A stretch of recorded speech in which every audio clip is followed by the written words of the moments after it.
J'espère que tout va bien. Je suis encore au rendez-vous de la balade dans la connaissance. J'aime bien cette balade parce que on dit souvent le peuple de Dieu périt faute de connaissance. Quand je peux aider le peuple de Dieu à être éclairé, même un peu, même si c'est sur un seul point, je suis sûre que j'ai pu intervenir et que j'ai aidé la multitude à pouvoir avancer. Alors, aujourd'hui, je veux qu'on parle de certains mots comme la parole, le langage et la communication. Ces trois mots sont souvent utilisés de façon interchangeable, mais ces mots ont des sens distincts lorsqu'ils sont utilisés dans un contexte scientifique ou clinique. Certains disent souvent, au commencement était la parole, et la parole était avec Dieu, et la parole est Dieu. Depuis que j'ai eu cette grâce de connaître Maman Sagesse, le Dieu créateur de notre univers, je peux apporter certains éclaircies qui, lorsque on corrige, on peut s'améliorer dans la relation avec Dieu, la relation avec nous-mêmes, la relation avec notre environnement et la relation avec nos semblables. C'est ainsi que le mot parole aujourd'hui, je veux bien qu'on essaye de le comprendre mieux. Parole, mot ou suite de mots servant à exprimer une pensée. Parole, faculté de parler propre à l'être humain. Dieu n'est pas un être humain. Parole, capacité personnelle à s'exprimer oralement. Faculté de s'exprimer par langage articulé. Parole, faculté d'exprimer et de communiquer la pensée au moyen du système des sons, du langage articulé émis par des organes phonateurs. La parole, l'expression verbale de la pensée, d'une idée ou d'une opinion. La parole est un outil incroyable. Elle permet d'exprimer nos pensées, de nous connecter aux autres et parfois même de changer le monde. La parole possède donc de nombreux pouvoirs. La parole peut séduire. La parole peut manipuler. La parole peut enchanter. La parole peut guérir. Mais aussi la parole peut blesser. La parole peut également humilier. La parole. Et là, c'est nous les humains qui l'utilisons. Les autres espèces créées par Dieu n'utilisent pas la parole. Alors, si je m'arrête là où on dit que la parole est un moyen de système de sons, qu'est-ce qui était au commencement? Est-ce vraiment la parole? Je dirais qu'au commencement était sagesse.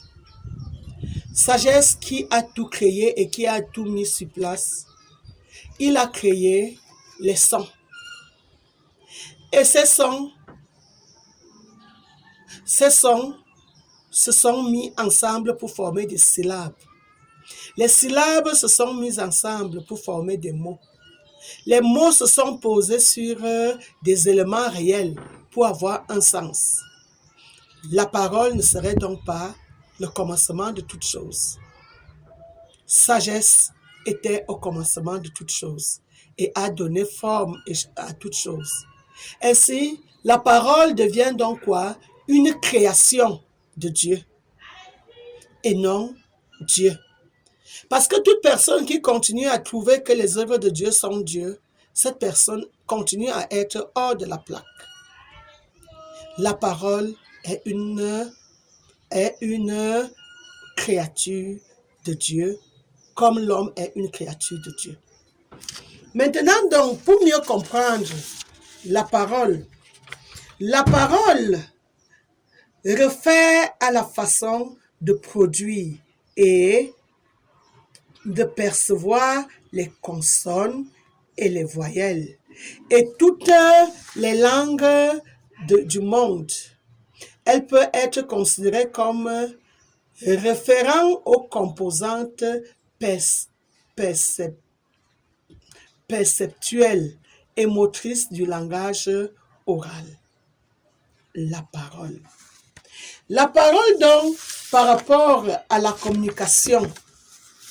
La communication verbale est beaucoup plus facile que la communication écrite. Parce que la parole peut agir sur des sentiments d'une manière mystérieuse et établir facilement une union sympathique entre les personnes. La communication fait référence au processus d'échange d'informations avec autrui, incluant transmission des pensées et transmission des émotions. Ainsi, lorsque on a donc dans la communication la parole et le langage. Dans la parole, nous voyons le bouche à oreille. Il y a des mots comme articuler.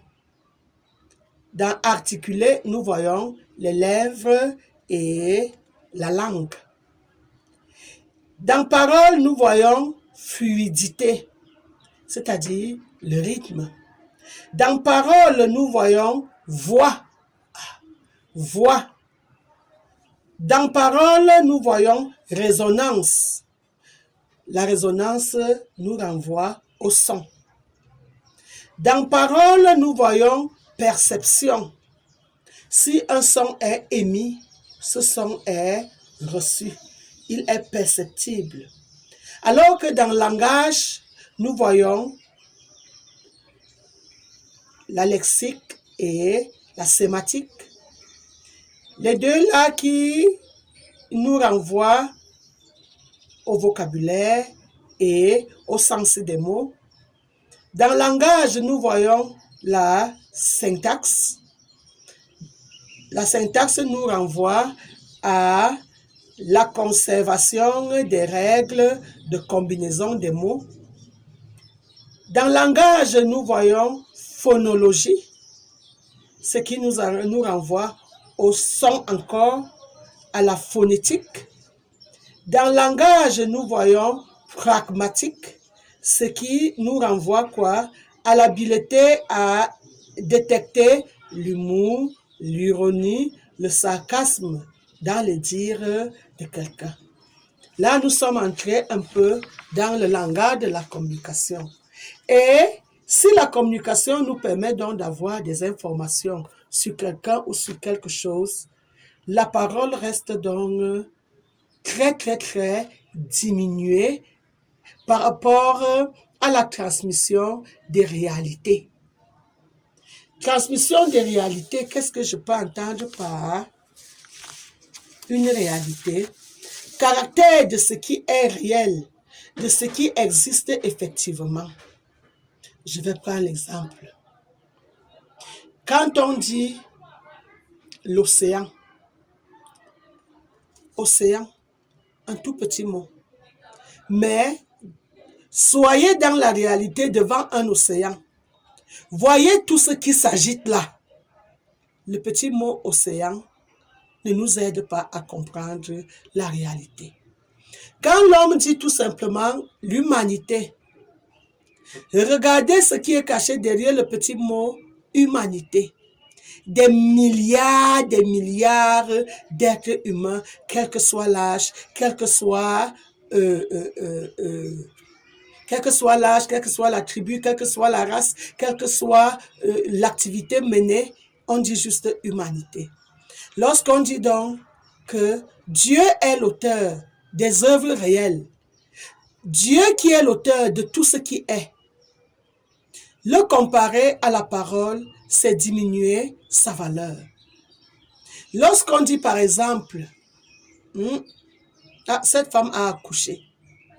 Revoyez tout ce qui est dressé derrière le mot accoucher.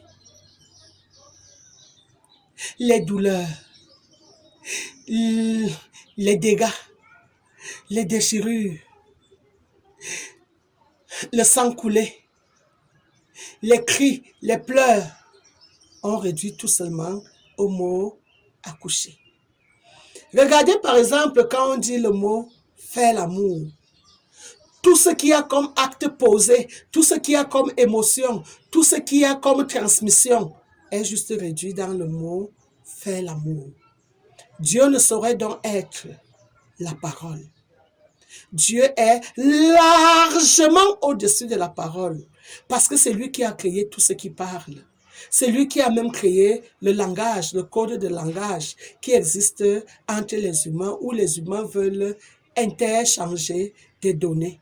Mais Dieu est l'auteur de tout ce que on veut donc exprimer. Dieu est l'auteur de tout un univers. Quand je parle seulement du mot univers, regardez beaucoup plus ce qui est caché. Notre Terre, le système solaire, donc le Soleil avec toutes ses planètes, le système solaire et tous les systèmes d'étoiles qui forment la Voie lactée, notre galaxie. La Voie lactée, notre galaxie, qui est à côté des pléiades de galaxies pour former l'univers. La parole ne suffit pas pour parler Dieu. Il faut donc que chacun se réveille et comprenne que c'est juste un code de langage. Sortons un peu des codes de langage. Regardez la réalité en face. Sortez de vos cachots, de vos cachettes. Sortez des prisons des mots, des prisons de concepts, des prisons de livres. Regardons la vérité en face. Que chacun apprenne à regarder le firmament par lui-même. Que chacun apprenne à se tenir, à regarder le flux humain et qu'on dise qu'un seul être est créateur de tous ces humains.